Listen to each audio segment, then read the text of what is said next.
नमस्कार दोस्तों, कैसे हैं। आशा करता हूँ आप सभी अच्छे होंगे और आपकी तैयारी अच्छे से चल रही होगी। दोस्तों, यूपीएससी फ्री क्लास की सीरीज में ये आपकी आज मैं चौथी क्लास यहाँ पे लेने जा रहा हूँ। इससे पहले आपकी 3 क्लासेस हो चुकी हैं जो कि आपकी पॉलिटी की क्लासेस अभी चल रही हैं। ठीक है, क्लासेस आज लंबी थोड़ी होगी और आपका जो सपना है यूपीएससी परीक्षा पास करने का, आईएएस बनने का, नीली बत्ती वाली गाड़ी में, सायरन वाली गाड़ी में जाने का, आपकी बहुत सी आकांक्षाएं होती हैं। लेकिन ये आकांक्षाएं पैसों के अभाव में कहीं धूमिल नज़र आती हैं, आपके सपने धूमिल नज़र आते हैं। लेकिन हम आपके लिए लेकर आए हैं फ्री क्लासेस और ये क्लासेस हम यहाँ आज शुरू करते हैं। चौथी क्लास होगी ये आज। और जो लोग नए जुड़े हैं उनके लिए मैं ये जानकारी शेयर कर दूं कि यहाँ पे फ्री यूपीएससी की पूरी तैयारी यहाँ पे फ्री कराई जाएगी और आपको किसी भी 1 रुपये भी कहीं खर्च करने की ज़रूरत नहीं होगी। सारी गाइडेंस आपको फ्री में यहाँ मुहैया कराई जाएगी। ठीक है, तो अगर आपका भी सपना है आईएएस अधिकारी बनने का, आईपीएस बनने का, सरकारी सेवाओं में जाने का, लेकिन पैसों का अभाव है, तो हम आपके साथ खड़े हैं। ठीक है, चलिए शुरू करते हैं चौथी क्लास को। आज ये चौथी क्लास है, लेकिन शुरू करने से पहले मैं आपके साथ बता दूं, जो लोग नए जुड़े हैं और अभी जिन्होंने 3 क्लासेस नहीं की हैं, पहली, दूसरी, तीसरी जो क्लासेस हुई हैं, वो जिन्होंने नहीं किया है वो क्लासेस कर सकते हैं। इसी चैनल पर पहली, दूसरी, तीसरी क्लासेस पढ़ी हैं। और अगर आपको वीडियो नहीं मिल रही है तो इसी वीडियो, जो अभी आप वीडियो देख रहे हैं, इसी वीडियो के डिस्क्रिप्शन बॉक्स में पहली वीडियो, दूसरी वीडियो और तीसरी वीडियो, जो पहली क्लास, दूसरी क्लास, तीसरी क्लास, उसका जो लिंक है इसी वीडियो के डिस्क्रिप्शन बॉक्स में दिया गया है। वहां आप जाइए, लिंक पर क्लिक करिए और पहली, दूसरी, तीसरी वीडियो देख सकते हैं। ठीक है, चलिए ये चौथी क्लास आज हम शुरू करते हैं। ठीक है, वीडियो को शुरू करने से पहले मैं आपको साथ यहाँ पे एक और इन्फॉर्मेशन दे दे। प्लीज़ आप वीडियो को पूरा देखें, नोट्स बनाएं और अधिक से अधिक लोगों तक शेयर करें ताकि एंगेजमेंट हमसे जुड़े, हमसे और लोग भी जुड़े, ताकि हम भी आपको पूरी क्लासेस फ्री में दे सकें। ठीक है, और लोग जुड़ेंगे और लोग देखेंगे, इसका प्रचार होगा तो काफ़ी अच्छा लगेगा, हमें भी पढ़ाने में आपको काफ़ी अच्छा लगेगा, काफ़ी खुशी होगी। ठीक है, चलिए चौथी क्लास आज शुरू करते हैं। टेलीग्राम पे जुड़ना ना भूलें। जो लोग टेलीग्राम पे नहीं अभी जुड़े हैं वो टेलीग्राम से हमसे जुड़ जाएं। जो टेलीग्राम की जो लिंक है इसी वीडियो के डिस्क्रिप्शन बॉक्स में दिया गया है। 13,000 के आसपास लोग वहां कनेक्ट हो चुके हैं, जुड़ चुके हैं, तो आप भी जाइए, वहां पे अच्छे नोट्स आपको मिलेंगे, यहाँ के क्लासेस के PDF मुहैया कराई जाएगी, सारी कुछ चीज़ें। चलिए शुरू करते हैं आपकी यहाँ पे चौथी क्लास। चलिए देखिए, तीसरी क्लास में थोड़ा मैं बैकग्राउंड में बताता हूँ। तीसरी क्लास में हमने क्या जाना था। देखिए, हमने तीसरी क्लास में विधि के समक्ष जो समानताएं होती हैं, विधि के समक्ष जो समानताएं होती हैं उनको जाना। ठीक है, कि किस तरह से हमने जाना तीसरी क्लास में कि किस तरह से आम आदमी है और एक ये बहुत जिसके पास पावर है, पैसा है, तो ये आम आदमी के पास भी उतना ही राइट है, उतने ही जो कानून है आम आदमी को भी क्या देता है, उतना ही राइट देता है जितना अंबानी को देता है या फिर जितना बड़े वर्ग के लोग जो जिनके पास पैसा है, पावर है। ऐसा नहीं है कि पैसे पावर वाले ज़्यादा, उनके पास विधि, उनके पास कानून का ज़्यादा अधिकार है, नहीं, दोनों के पास सामान्य क्या है, समान अधिकार है, यानी कि दोनों के अधिकार समान हैं, बराबर हैं। ठीक है, तो इस तरह से हमने कानून को जाना था। ठीक है, आज इसी के आगे हम कंटिन्यू करते हैं और विधि के समक्ष जो समानता का कुछ अपवाद भी है। अब मैं थोड़ा सा नोट डाउन यहाँ पे लिखता हूं, उसके बाद यहाँ पे देखिए हेडिंग आप बनाएंगे, फिर शुरू करते हैं। विधि के समक्ष समानता का अपवाद। अब इस हेडिंग को मैं थोड़ा सा डिस्कस करता हूँ, उसके बाद आप समझ पाएंगे क्या मैं बता। देखिए, मैंने अभी बताया तीसरी क्लास में जो बताया, उसका जो कंक्लूजन था तीसरी क्लास का वो यही था कि सभी जो आम आदमी भी है, बड़ा आदमी है, जिसके पास पैसे हैं, सब ताकत पावर है, लेकिन दोनों के लिए क्या है, कानून समान होते हैं। क्या होते हैं? कानून समान। लेकिन अब ये क्या लिखा है, विधि के समक्ष समानता का कुछ अपवाद भी है। कहने का मतलब यह है कि कई जगहों पर ये जो कानून है, उस जो समानता का कानून है वो लागू नहीं भी होता है। वो क्या अपवाद है, क्यों नहीं लागू होता है, इसी को हम जानेंगे। ठीक है, अब चलिए देखिए, आप सभी जानते हैं कि राष्ट्रपति, पहले पॉइंट में हम देखते हैं इसको, मैं राष्ट्रपति इसको ले लेता हूं, जो राष्ट्रपति है और जो राज्यपाल हैं। देखिए पहले पॉइंट में जो राष्ट्रपति हैं और आपके जो राज्यपाल हैं, ठीक है, राज्यपाल हैं, राष्ट्रपति और राज्यपाल पर कभी भी आपराधिक मामला नहीं चलाया जा सकता। आप बहुत ही आपराधिक एक मिनट, इसको कभी भी क्या नहीं चलाया जाता है, आपराधिक मामला नहीं चलाया जा सकता, ठीक है, नहीं चलाया जा सकता। क्यों? देखिए अब आप कहेंगे कि भैया ये आम आदमी है और ये आप बता रहे हो कि सभी के लिए आम आदमी और बड़े कोई भी किसी पद पर हो सबके लिए समान अधिकार, समान जो नियम है लागू होता है। तो होता तो है, लेकिन कुछ अपवाद भी है, कुछ विधि के समक्ष समानता का कुछ अपवाद भी है। उन अपवादों में से ये एक अपवाद ये है कि राष्ट्रपति और जो राज्यपाल हमारे होते हैं, किसी राज्य के राज्यपाल और देश के जो राष्ट्रपति हैं, उन पर आपराधिक मामला नहीं चलाया जा सकता। समझ रहे हैं बात को? कभी कभी यूपीएससी आपको एक स्टेटमेंट के थ्रू पूछ लेगा, ये लिख के दे देगा। आप अगर इसको नहीं, आपके माइंड में ये सेट नहीं होगा तो आप क्या गलत ऑप्शन टिक करके चले आएंगे, ठीक है। तो आपके माइंड में ये क्लियर है कि राष्ट्रपति और राज्यपाल पर आपराधिक मामला नहीं चलाया जा सकता, ठीक है। तो इसे आप नोट्स भी बनाते चलें, नहीं चलाया जा सकता, ठीक है। अब ये क्यों, कब तक नहीं चलाया जा सकता? ऐसा नहीं है कि राष्ट्रपति पर क्या जिंदगी भर नहीं चलाया जा सकता, नहीं, बिल्कुल नहीं।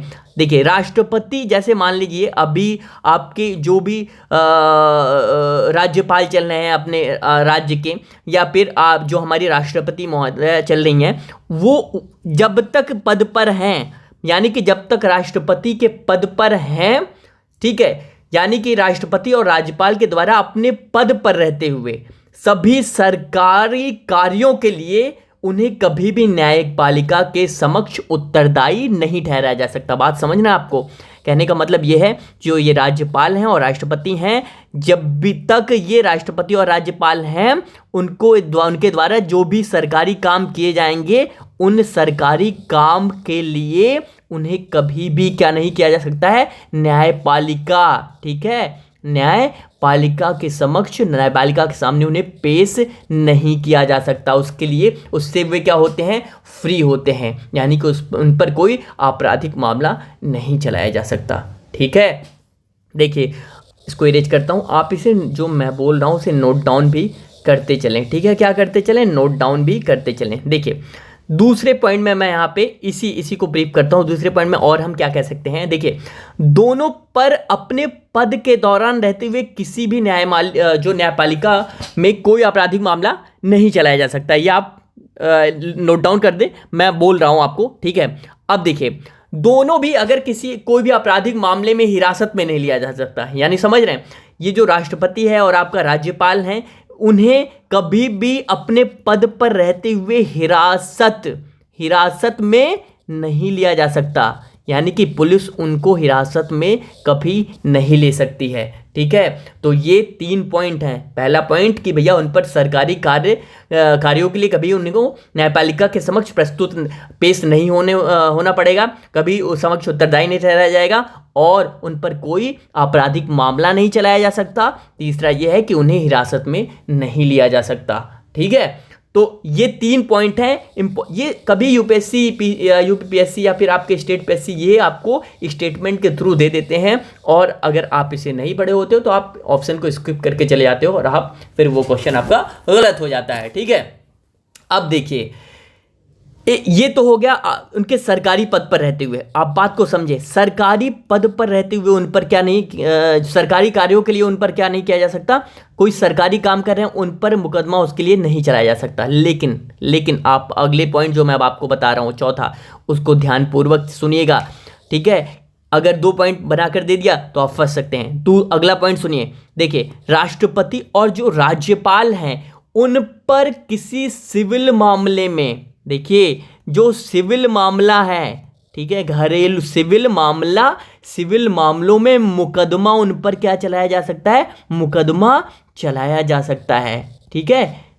सिविल मामलों में उन पर क्या कर सकता है, मुकदमा चलाया जा सकता है। यानी कि जो उनके घरेलू मामले हैं उन पर वे उससे राज्यपाल और राष्ट्रपति उन पर क्या है, उनसे छूट उन्हें नहीं मिलेगी। अगर उन्हें सिविल मामलों में उन पर क्या चलाया जा सकता है, घरेलू मामले में मुकदमा चलाया जा सकता है। लेकिन इसके लिए क्या है, एक रूल है। क्या रूल क्या है कि उन्हें इस संबंध में अगर मुकदमा चलाना है तो इस संबंध में उन्हें 2 महीने पहले क्या होना चाहिए, उनको नोटिस देनी चाहिए। 2 महीने पहले उन्हें नोटिस देनी पड़ेगी। यानी कि राष्ट्रपति और राज्यपाल को 2 महीने पहले नोटिस देनी पड़ेगी कि भैया हम आपके खिलाफ मुकदमा, सिविल मामले का मुकदमा चलाने वाले हैं। यानी कि चलाने से 2 महीने पहले उन्हें बताना ये होगा कि हम आपके खिलाफ ये मुकदमा चलाने वाले हैं। ठीक है, अब देखिए ये पॉइंट्स हो गए। ठीक है, आप इसे नोट डाउन करते चलें। बहुत देखिए 2 पॉइंट आपको पूछ लेगा। पहला पॉइंट ये पूछ लेगा कि भैया जो सरकारी कार्यों के लिए रहते हुए उन पर नहीं चलाया जा सकता मुकदमा।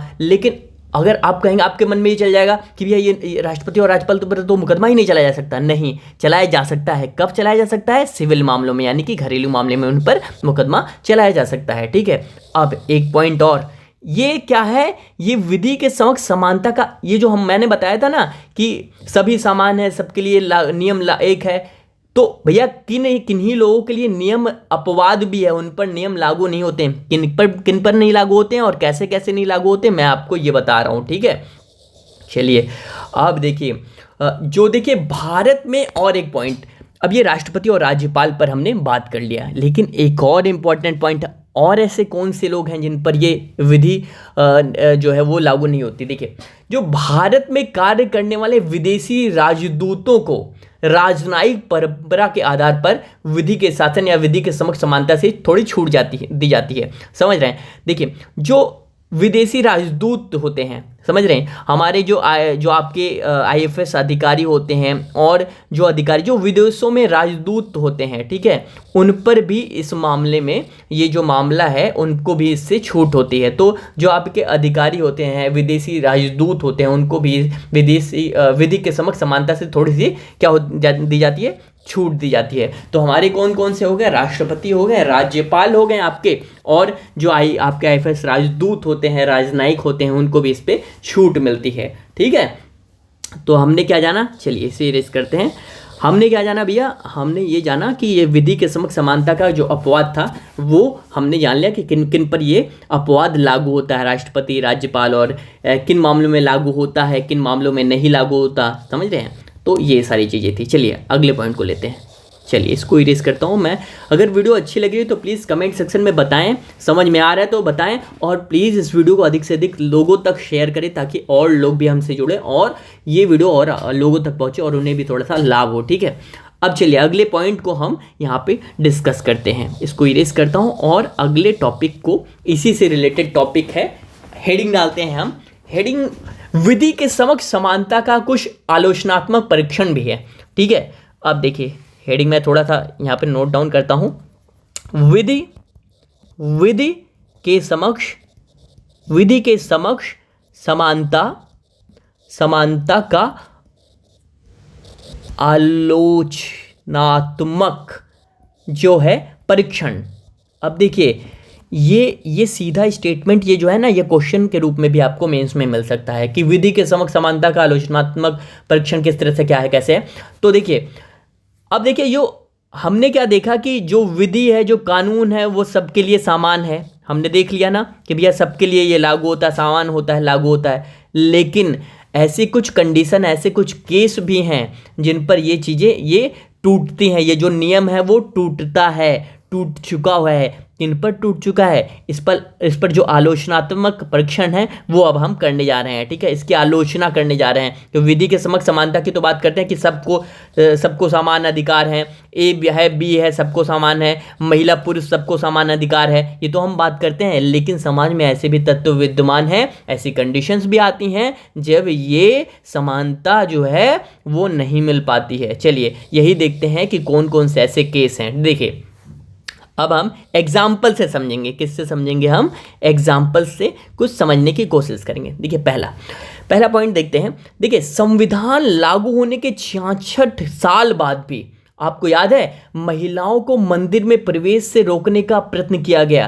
कब? 66 साल। देखिए ये कब का मामला है? ये आपको महाराष्ट्र का मामला है, जहां पर महिलाओं को मंदिर में प्रवेश नहीं दिया जा रहा था। आपको याद होगा, देश को आज़ाद हुए तब 66 वर्ष हो चुके थे, लेकिन महिलाओं को मंदिर में, महाराष्ट्र का ये मामला था, मंदिर में प्रवेश के लिए रोका गया था, रोकने का प्रयत्न किया गया था, जो किसको भैया धूमिल करता है, जो विधि के समक्ष समानता का क्या है, विरोधी है। क्या है? आप ये एग्जाम्पल देखिए, जो पॉलिटी आप पढ़ते हो, जब पॉलिटी पढ़ते हो, और पॉलिटी एक ऐसा सब्जेक्ट है, बहुत डायनेमिक सब्जेक्ट है, और डेली डायनेमिक और डेली चेंज होने वाला सब्जेक्ट, यानी कि इसमें रोज प्रतिदिन हर घंटे कुछ ना कुछ जुड़ता रहता है। ठीक है, तो देखिए जो करंट के इशू होते हैं, आप न्यूज़पेपर पढ़ रहे हो, आप सुप्रीम कोर्ट ने कुछ आज वर्डिक्ट दिया आपको, उसमें कुछ फैसला सुना है, तो वर्डिक्ट, उन वर्डिक्ट को भी कोट कर सकते हैं।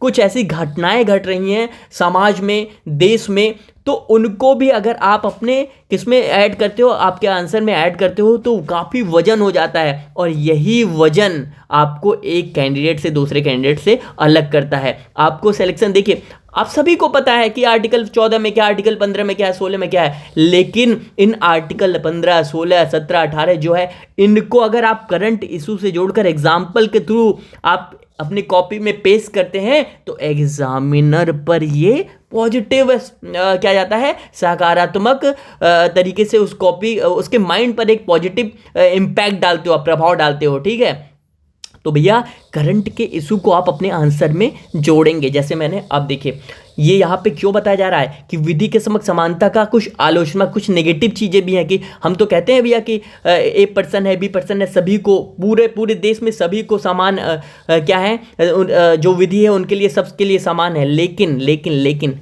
ये मामला जो महाराष्ट्र का था, जहाँ पे महिलाओं को मंदिर में प्रवेश के लिए क्या किया गया था, महिलाओं को मंदिर में प्रवेश करने का से रोका गया था। महिलाओं को मंदिर में प्रवेश, थोड़ा सा मैं लिख देता हूँ, प्रवेश से रोका गया। कहाँ रोका गया? महाराष्ट्र में। एक मिनट, कहाँ रोका गया? महाराष्ट्र में। अब ये महाराष्ट्र में रोका गया, देश को आज़ाद हुए तब 66 वर्ष हो चुके थे। ठीक है, और तब जब 66 वर्ष हो चुके, तब ऐसी कंडीशन आ रही, यानी कि भैया कुछ तो दिक्कत है। जो बात हम पेपड़ी बचाते हैं विधि के समक्ष समानता का, वो यहाँ पे क्या होता है, यहाँ पे टूट जाता है। ठीक है, तो महिलाओं को मंदिर के गर्भगृह यानी कि इनर सर्कल में प्रवेश से रोका गया था, जिससे क्या होता है, अगर आपको, मैं कहीं आप किसी को, आप जा रहे हो किसी मंदिर में और आपको रोक दिया जा रहा है, तो इसका क्या मतलब है? इसका ये मतलब है कि आपके मूल अधिकार का क्या हो रहा है, उल्लंघन हो रहा है। ठीक है, मूल आधार पर आप परंपरा और प्रथा है, जिसे न्यायपालिका ने असंवैधानिक भी करार दिया था। ठीक है, तो मूल अधिकार का उल्लंघन हो रहा है, और उस समय सुप्रीम कोर्ट ने क्या किया था, जिससे उस समय जो न्यायपालिका है वो इसे इनवैलिड करार दी थी, असंवैधानिक घोषित करार दी थी, और कही थी ऐसा नहीं होना चाहिए और ऐसा नहीं हो सकता। ठीक है, तो ये करंट एग्जाम्पल आप कोट कर सकते हैं। देखिए, चलिए पहले एग्जाम्पल को हमने ये आलोचनात्मक परीक्षण किया एक इस केस स्टडी को लेकर। ठीक है, चलिए अगले पॉइंट को हम देखते हैं थोड़ा सा। और प्लीज़ अगर वीडियो अच्छी लग रही है तो प्लीज़ इस वीडियो को अधिक से अधिक लोगों तक शेयर करें, ताकि हम भी आपको जो पढ़ा रहे हैं हमें भी थोड़ा लाभ मिले, हमें भी अच्छा लगे कि अधिक से अधिक लोग इसे लाइक करेंगे, कमेंट करेंगे, राय देंगे कि अच्छा पढ़ा रहे हैं, तो बहुत अच्छा लगता है। और जब आप इस पे व्यूज़ आते हैं तो ये मानिए वो हमें जो फीस, हमें कोई फीस नहीं मिलती है, हमें कोई पैसे नहीं मिलते हैं आपसे हमने, और अभी तक के इतिहास में हमने आपसे कभी भी, इतने दिनों से फ्री क्लासेस चल रही हैं, कभी भी पैसे नहीं मांगे। पैसे क्या हैं, हमें कहाँ से पैसे मिलते हैं? जो आप देखते हो ना, व्यूज़, जितने व्यूज़ आएंगे उतनी ही खुशी हमें होती है कि कम से कम इतनी बड़ी संख्या में लोग हमें देख रहे हैं, हमसे पढ़ रहे हैं, कुछ सीख रहे हैं। और ये जो सीख रहे हैं, अगर वे कभी भी सफल होते हैं तो हमारी भी सफलता उनकी सफलता में होगी। ठीक है, तो क्या करना, आपको इस वीडियो को अधिक से अधिक देखें, पूरा देखें, अधिक से अधिक लोगों तक शेयर करें। चलिए देखते हैं दूसरे पॉइंट को। चलिए देखते हैं क्या करते हैं दूसरे पॉइंट को। देखिए अब आलोचनात्मक परीक्षण हम कर रहे हैं विधि के समक्ष समानता का। अब देखिए जो भारत में न्यायपालिका है, न्यायपालिका के समक्ष लगभग 2 करोड़ मामले लंबित हैं। समझ रहे हैं बात को। देखिए जिसमें न्याय मिलने में अत्यधिक विलंब होता है, प्रभावशाली जो व्यक्ति दंडित होने से बच जाते हैं। ठीक है, अब ये क्या है, ये भी तो विधि के शासन, ये समानता की बात हम करते हैं कि ये मैंने लगातार उसी के एग्जाम्पल को कोट कर रहा हूँ कि हम सभी जानते हैं कि ए पर्सन है, बी पर्सन है, या फिर देश में जितने व्यक्ति हैं प्रत्येक व्यक्ति को समान कानून उनके लिए है। जो कानून इसके लिए है, जो वो कानून इसके लिए भी है, यानी कि प्रत्येक व्यक्ति के लिए समान कानून है। लेकिन अब देखिए अगले एग्जाम्पल को। आप सभी जानते हैं कि कोर्ट कचहरी के चक्कर कोई नहीं लगाना चाहता। क्यों नहीं लगाना चाहता?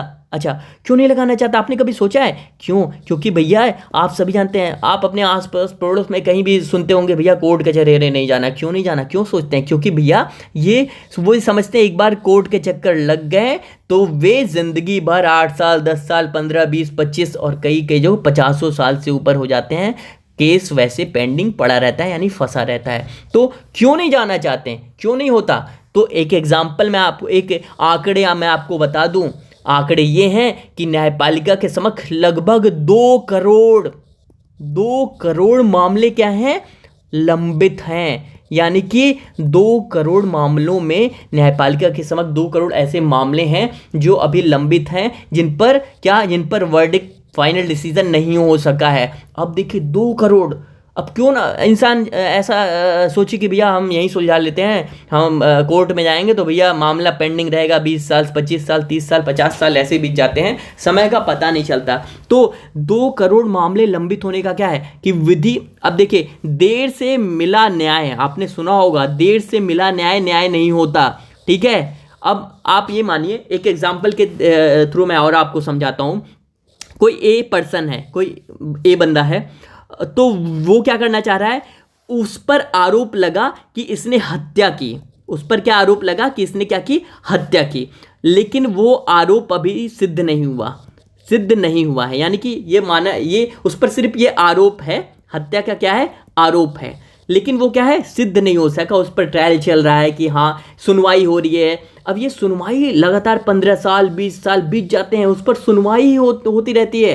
ठीक है, जब सुनवाई होती रहती है तो ऐसे में और अंततः जब आता है 20 साल मान लो बीत गया और ये फाइनल डिसीजन आ गया कि भैया इसने हत्या की ही नहीं, तो भैया ये क्या है? विधि के समक्ष ये जो समानता है वो तो टूट गया ना, कहने का मतलब है। तो भैया अत्यधिक विलंब मिलना भी, अगर अत्यधिक विलंब हो रहा है किसी को न्याय मिलने में, तो ये भी क्या है? विधि के समानता का क्या है? उल्लंघन है। इसका आलोचनात्मक परीक्षण की श्रेणी में ये भी आता है। समझ रहे हैं बात को मैं क्या कहना चाह रहा हूँ? ठीक है, तो ये विधि के शासन के विचार का क्या हुआ है? उल्लंघन है। अब जो मैं इसको समझा रहा हूँ उसे नोट करते रहें, अपने शब्दों में लिखते भी रहें। ठीक है, लिखते रहें, इससे क्या होगा? इससे आपके नोट्स भी तैयार होते जाएंगे। ठीक है, अब देखिए संविधान का जो मूल अधिकार है, ठीक है, जो हमारा संविधान का मूल अधिकार है, जो हमने पहली दूसरी तीसरी क्लास में लगातार जाना कि मूल अधिकार, तो ये जो मूल अधिकार है वो मूल क्यों कहा गया? हमने जाना ना क्यों मूल कहा गया है, क्योंकि भैया ये अन्य अधिकारों का मूल विधि के समक्ष समानता का विचार लाता है। समझ रहे बात को? यानी कि अन्य अधिकार जो हमें मिले हैं उनसे हटकर ये इसीलिए मूल है क्योंकि ये हमारे बेसिक जो हमारी नीड है, यानी कि हमारे जो बेसिक अधिकार हैं उन पर क्या करता है? उन पर ये क्या लगाता है? ये आपको इम्पोज करता है कि हाँ ये अन्य मामलों से हटकर आपके आर्टिकल 14, 15, 16 से लेकर आपके आर्टिकल 32 तक ये आपके मूल अधिकार हैं। और ये ऐसे अधिकार आपको मिले हैं जो पूरे संविधान में आपका जन्म होता है और आपके मृत्यु तक इसको कोई हिला नहीं सकता। समझ रहे हैं बात को? आर्टिकल 32 तक। तो ये आपके मूल अधिकार हैं जो हमने क्या जाना था, आपकी दूसरी क्लास और तीसरी क्लास में जाना था। चलिए इसको अब हम यहाँ इरेज करते हैं और एक नए हेडिंग की शुरुआत करते हैं। अगर वीडियो से आपको समझ में आ रहा है तो प्लीज़ कमेंट सेक्शन में बताएं कि समझ में आ रहा है, और दिक्कत कहीं कुछ आ रही है तो भी कमेंट सेक्शन में बताएं कि क्या समझ में नहीं आ रहा है। ठीक है, देखिए अब हम डालते हैं एक हेडिंग जिसमें सामाजिक समानता का जो विचार है उस पर हम बात करते हैं। सामाजिक समानता का विचार, आर्टिकल 15, ठीक है। सामाजिक समानता का विचार, जिसे हम इंग्लिश में क्या कहते हैं, सोशल इक्वेलिटी। क्या कहते हैं, सोशल इक्वेलिटी, ठीक है। चलिए अब देखिए जो सामाजिक समानता का विचार है वो कैसे जन्मा। देखिए आप सभी जानते हैं, इसको पहले पॉइंट में हम देखते हैं। आप सभी जानते हैं कि हमारा देश जो है वो, हमारे देश में डेमोक्रेसी है, ठीक है। अब ये डेमोक्रेसी कितनी डाइवर्स है, यानी कि कितने तरीके से हमारी ये जो डेमोक्रेसी है वो कितनी इसमें डाइवर्सिटी है, वो हम यहाँ पे देखेंगे। देखिए लोकतंत्र में सभी को जीवन जीने का अधिकार होता है। वो जीवन किसी भी तरीके से इंसान जी सकता है बशर्ते दूसरे को हानि पहुंचाए बिना। यानी कि आप अपनी ज़िंदगी जी सकते हैं किसी भी तरीके से बशर्ते अगले को आप हानि ना पहुंचाएं, अगले को जोखिम ना पहुंचाएं, ठीक है।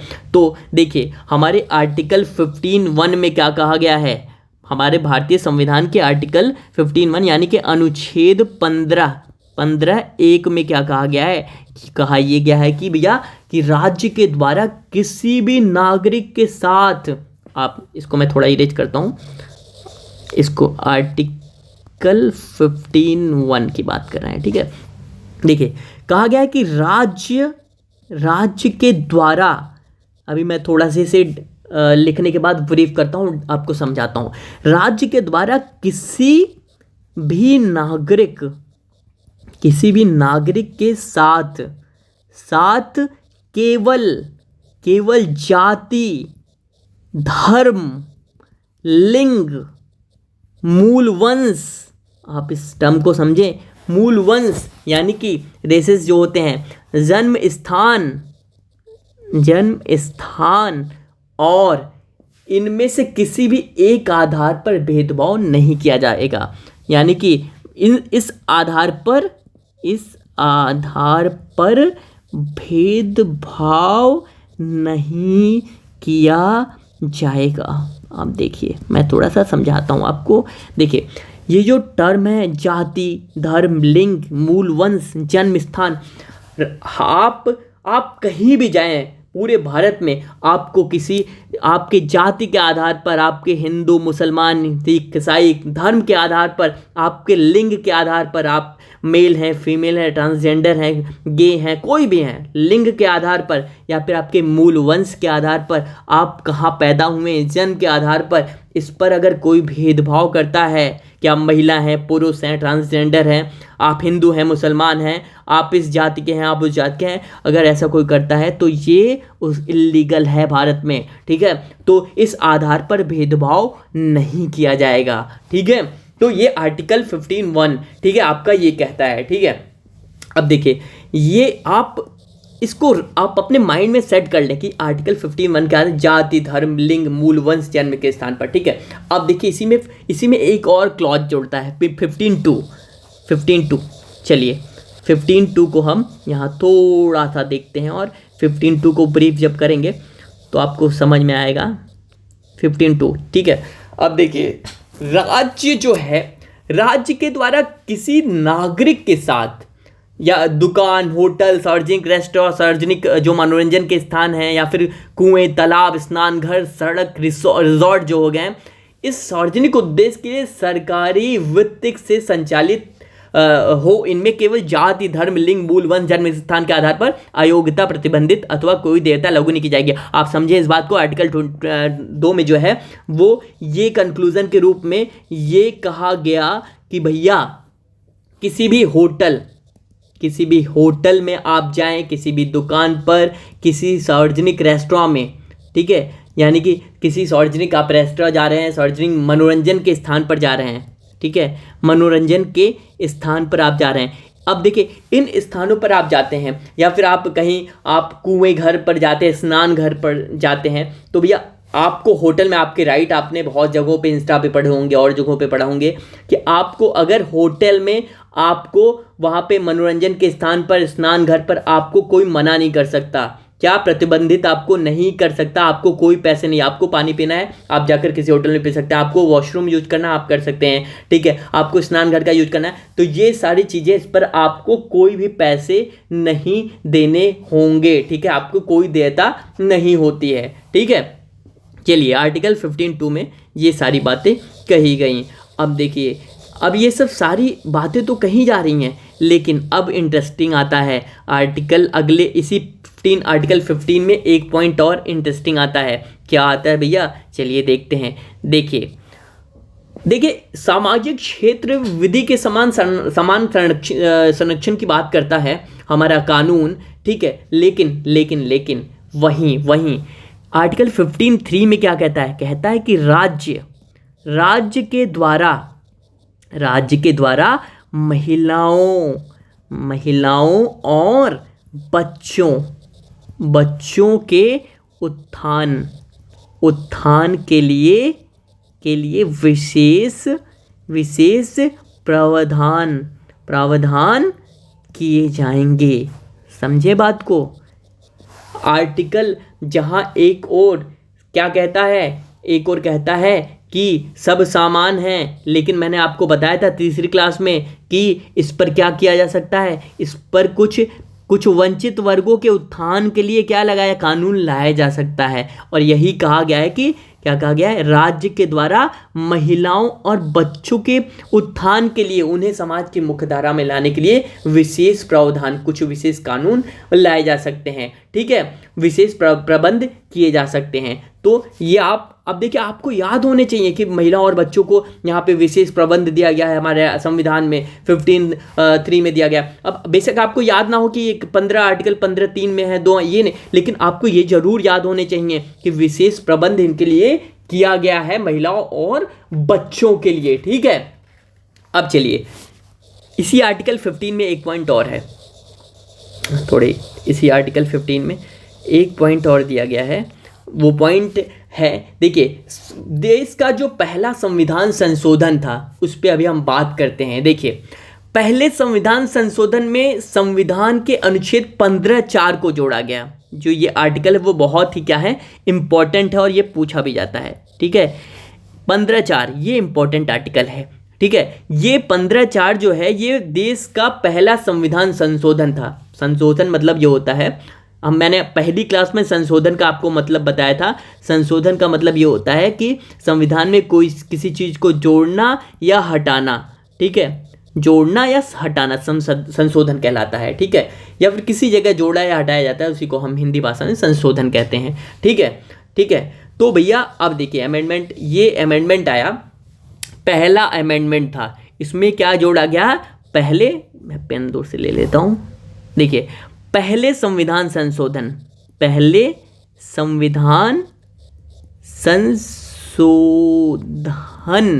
से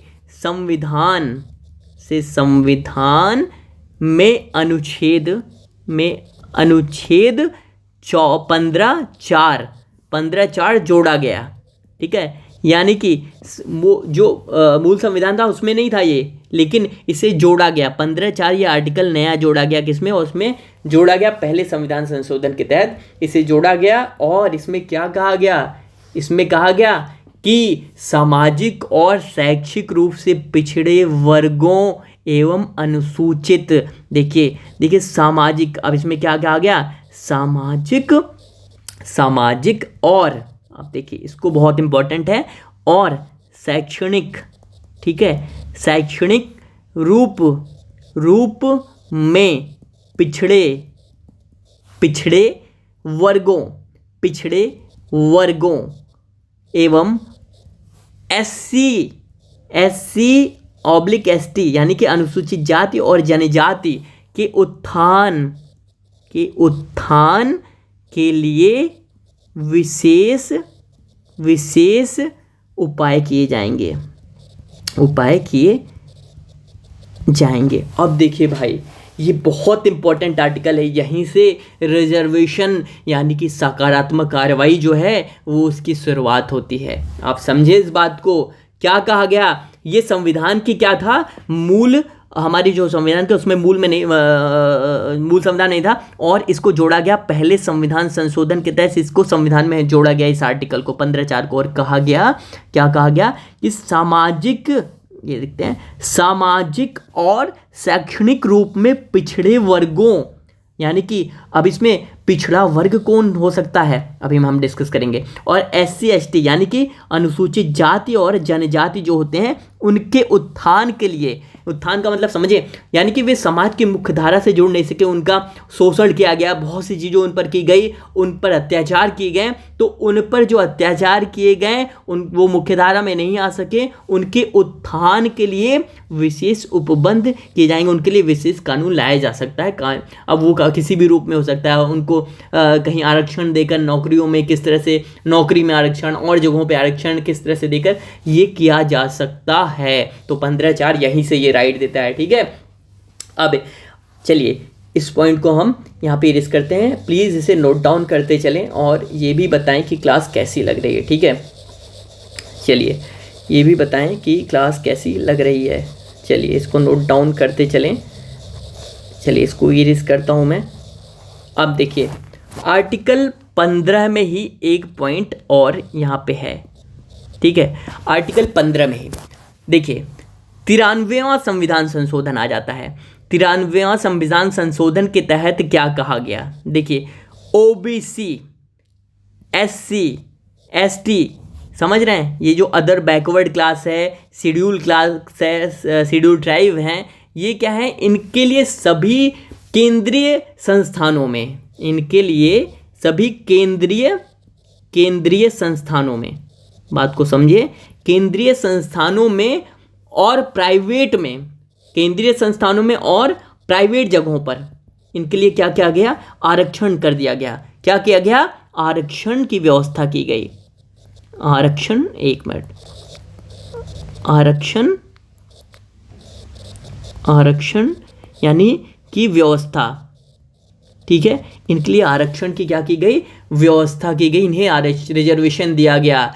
लेकिन कहाँ पे नहीं दिया गया, केंद्रीय संस्थानों में, प्राइवेट जगहों पर तो इन्हें आरक्षण OBC SC ST को दिया गया, लेकिन कहाँ, यहाँ पे आरक्षण तो इन्हें दिया गया, यहाँ पे आरक्षण दिया गया, लेकिन माइनॉरिटीज़, आप समझे, माइनॉरिटीज़ इंस्टीट्यूशन में उन्हें आरक्षण नहीं दिया गया ऐसी जगहों पर। अब मैं एक बार और इसे क्लियर करता हूँ, देखिए इसको हटाता हूँ, इसको इरेज करता हूँ, एक बार फिर से दूसरे शब्दों में आपको इसको समझाने की कोशिश करता हूँ।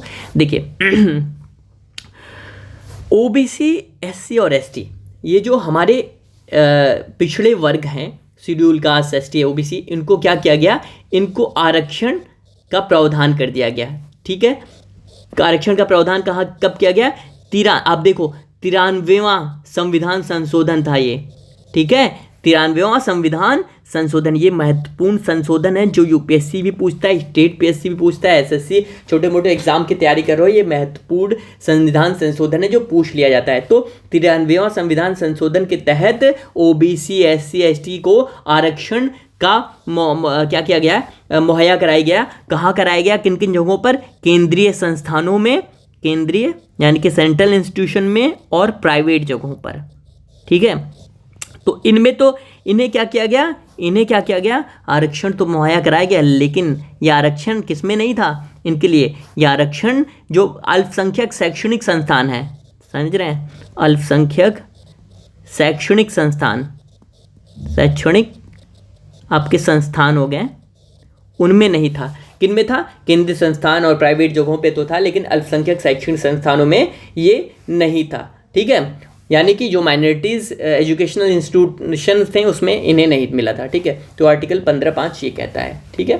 तो इस तरह से ये आपकी आर्टिकल 15(5) आप यहाँ पे इनको एक क्या देता है, एवज देता है, और 93वां संविधान संशोधन ये है, ठीक है। अब ये मैं थोड़ा सा आपको बता दूं कि UPSC का जो एग्ज़ाम है, मैं आगे और बताता हूँ।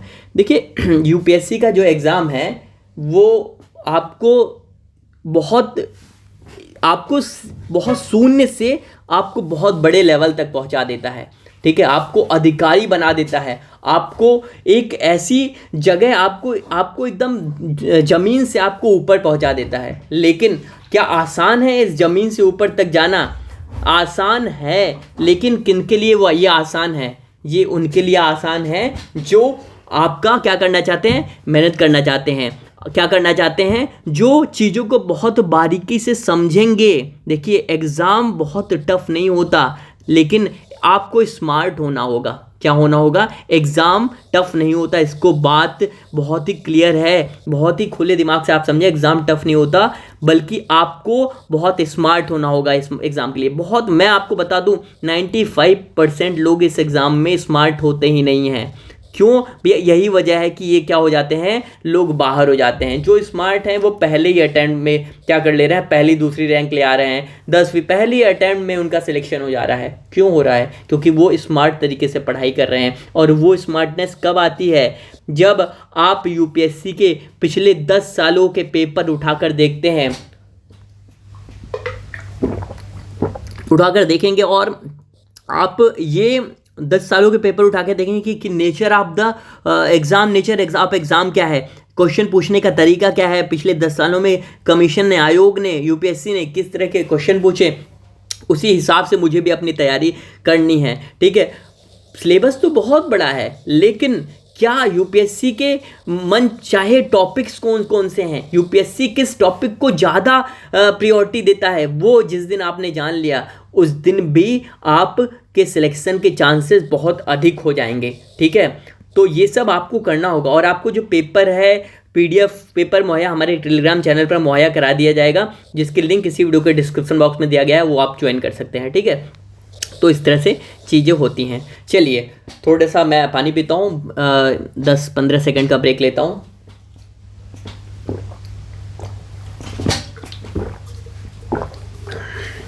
देखिए, ये जो तैयारी है, मैंने बताया कि किस तरह से आपको तैयारी करनी है, किस तरह से क्या करना है। ठीक है, चलिए अब हम अगले टॉपिक की ओर बढ़ते हैं। ठीक है, आर्टिकल 15 हमने डिस्कस कर लिया, सामाजिक समानता का विचार किस तरह से है। ठीक है, तो अगले टॉपिक की ओर हम बढ़ते हैं। इससे पहले इस टॉपिक को मुझे लगता है ज़्यादा आप डाइजेस्ट कर पाओ नहीं कर पाओ, तो इसको आज एंड करते हैं। और आपकी आर्टिकल 16 में जो प्रावधान है, क्या कैसे हैं, जो आपकी सरकारी सेवाओं में समानता है, वो हम आपको इसको कल डिस्कस करते हैं। और प्लीज़ चलिए इस वीडियो को यहीं एंड करते हैं। और आपका जो आपकी क्लासेस हैं वो आपको रेगुलर बेसिस पे मिलेंगी। और बशर्ते आपने क्या करना है, प्लीज़ इस वीडियो को अधिक से अधिक लोगों तक शेयर करें, ताकि अधिक से अधिक लोग इसे देखें, अधिक से अधिक लोगों तक पहुँचे। और अगर ये नहीं करेंगे आप, तो प्लीज़ शायद हमें इस क्लास को रेगुलर बेसिस पे आपको ना दे पाएँ। जितने अधिक आप शेयर करेंगे, लोगों तक पहुंचेगी, उतना ही व्यूज़ बढ़ेगा, जनरेट होगा। और जब व्यूज़ बढ़ता है तो हमारी आकांक्षाएं भी बढ़ती हैं कि हम अपनी आकांक्षाओं को और बढ़ाते हैं और आपके लिए और भी क्लासेस लेकर आएंगे। सारी जो आपकी तैयारी यूपीएससी की, वो हम फ्री कराने वाले हैं, बिल्कुल आपको फ्री मिलेंगी। बशर्ते आपने क्या करना है, आपने अपने इरादे बुलंद करने हैं और खुद से भी प्रयास करना है। ठीक है, खुद से प्रयास का करने का मतलब ये है कि आर्टिकल 93वां संविधान संशोधन, अभी अगर मैंने 93वां संविधान संशोधन बताया तो आपका माइंड क्लिक करना चाहिए कि 93वां संविधान संशोधन क्यों बताया है। बताया इसलिए है क्योंकि ये महत्वपूर्ण है। ये सिर्फ आर्टिकल 15(5) नहीं है, बल्कि ये 93वां संविधान संशोधन पूछ लेता है आपको एक स्टेटमेंट के थ्रू। यूपीएससी अगर पूछ लेगा तो आप वहीं स्किप कर जाओगे। क्यों स्किप कर जाते? देखिए, एसएससी और यूपीएससी में 2 अंतर है, मैं आपको बता दूं। एसएससी वाले क्या करते हैं, या फिर छोटी छोटी नौकरियां, जैसे छोटी नौकरियों की तैयारी करने वाले, वो क्या करते हैं, वो आर्टिकल 15 रट लिया, उन्होंने आर्टिकल 15 को रट लिया। अच्छा, आर्टिकल 15 ये है, इसमें क्या किया गया, इसमें रिजर्वेशन दिया गया है, किसको दिया गया, SC ST OBC को दिया गया है, तो क्या करते हैं, वो रट लेते हैं। लेकिन यूपीएससी यही भैया, आप एक बात बताओ, आप आईएएस बनने जा रहे हो, ठीक है, आप सबसे टॉप पोस्ट पर जा रहे हो, और जो सरकारी और नौकरियों में एसएससी के थ्रू जा रहे हैं वो कहाँ होते हैं, वो यहाँ होते हैं, और आप यहाँ की तैयारी कर रहे हो। तो वो अगर आर्टिकल 15 रट रहे हैं तो आप वो तो इसी परीक्षा की तैयारी करना है ना, लेकिन आपने क्या करना है, आपको यहाँ की तैयारी करना है। तो आर्टिकल 15 सिर्फ रटना ही नहीं है, बल्कि ये भी जानना है कि किस संविधान संशोधन के तहत इसे जोड़ा गया, क्या कौन सा संविधान संशोधन महत्वपूर्ण है, कौन सा नहीं महत्वपूर्ण है, क्या पढ़ा जाना चाहिए क्या नहीं। आपको रटना नहीं है सिर्फ, बल्कि आपको स्मार्ट स्टडी करनी है। चलिए, उम्मीद है कि आपको ये क्लास अच्छी लगी होगी। प्लीज़ इस वीडियो को लाइक करें, कमेंट सेक्शन में बताएं कि क्लास कैसी लगी। अगर क्लास अच्छी लगी तो प्लीज़ कमेंट सेक्शन में लिखें। टेलीग्राम चैनल पर जाएं, ज्वाइन करें। जिन्होंने क्लास नहीं की है वो पहली, दूसरी, तीसरी क्लास हमारे इसी डिस्क्रिप्शन बॉक्स में, इसी वीडियो के डिस्क्रिप्शन बॉक्स में दिया गया है लिंक, जाएं देखें और अधिक से अधिक लोगों तक शेयर करें। चलिए, धन्यवाद, अगली क्लासेस में मिलते हैं।